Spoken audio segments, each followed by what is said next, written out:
Daily current news में आपका स्वागत है। आज का हमारा विषय है भारत ने की ट्रांसशिपमेंट सुविधा समाप्त। हालिया खबरों के अनुसार भारत ने बांग्लादेश को दी गई ट्रांसशिपमेंट सुविधा को समाप्त कर दिया है। भारत ने अपने हवाई अड्डों और बंदरगाहों पर काफी भीड़भाड़ का हवाला देते हुए बांग्लादेश को दी गई ट्रांसशिपमेंट सुविधा समाप्त कर दी है। बता दें कि इस सेवा के अंतर्गत बांग्लादेश भारतीय सीमा शुल्क स्टेशनों का उपयोग करते हुए तीसरे देशों को माल निर्यात करता था।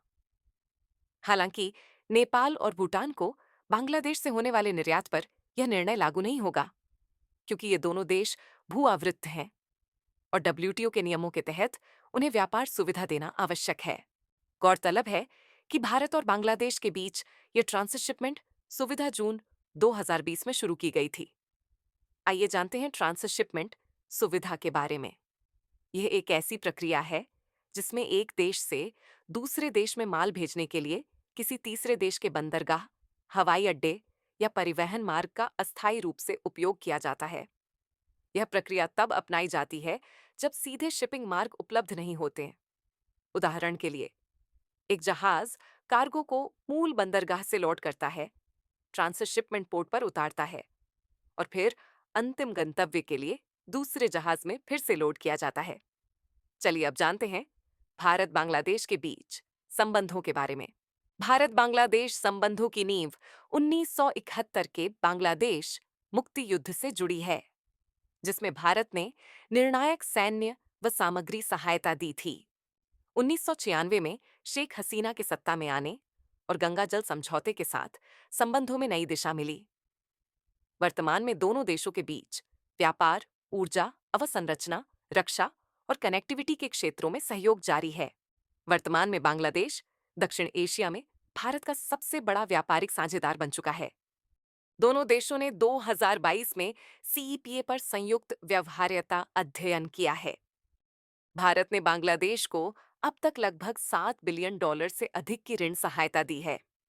2015 में दोनों देशों के बीच भूमि सीमा समझौता और समुद्री विवाद का समाधान हुआ। दोनों देशों के बीच 2023 में अखौरा अगरतला रेल लिंक का उद्घाटन हुआ, जिससे भारत को चट्टोग्राम और मोंगला बंदरगाह तक पहुंच मिली। 2018 में भारत रूस बांग्लादेश ने मिलकर रूपपुर परमाणु ऊर्जा परियोजना के लिए समझौता किया। बता दें कि दोनों देश 4096.7 किलोमीटर की सबसे लंबी स्थलीय सीमा साझा करते हैं। दोनों देश SAARC, BIMSTEC, Indian Ocean Rim Association जैसे मंचों पर क्षेत्रीय सहयोग को बढ़ावा दे रहे हैं। हाल में बांग्लादेश में राजनीतिक अस्थिरता, विशेषकर प्रधानमंत्री शेख हसीना के इस्तीफे की स्थिति ने संबंधों को नई भू राजनीतिक दिशा में मोड़ दिया है। चलिए अब देखते हैं आज के अभ्यास प्रश्न को। ट्रांसशिपमेंट सुविधा के संदर्भ में निम्नलिखित कथनों पर विचार कीजिए। पहला, यह एक ऐसी प्रक्रिया है जिसमें एक देश से दूसरे देश में माल भेजने के लिए तीसरे देश के परिवहन मार्ग का उपयोग करता है। दूसरा, यह सुविधा तब अपनाई जाती है जब संबंधित देश के पास सीधे शिपिंग मार्ग उपलब्ध नहीं होते हैं। उपर्युक्त में से कौन सा या कौन से कथन सही है या है? विकल्प ए केवल एक, विकल्प बी केवल दो, विकल्प सी एक और दो दोनों, या विकल्प डी ना तो एक और ना ही दो। इस प्रश्न का उत्तर हमें कमेंट बॉक्स में देना ना भूलें। तब तक के लिए धन्यवाद। डियर व्यूअर्स, अपने एग्जाम की तैयारी को और बेहतर करने के लिए हमारे चैनल को लाइक, शेयर और सब्सक्राइब करना न भूलें।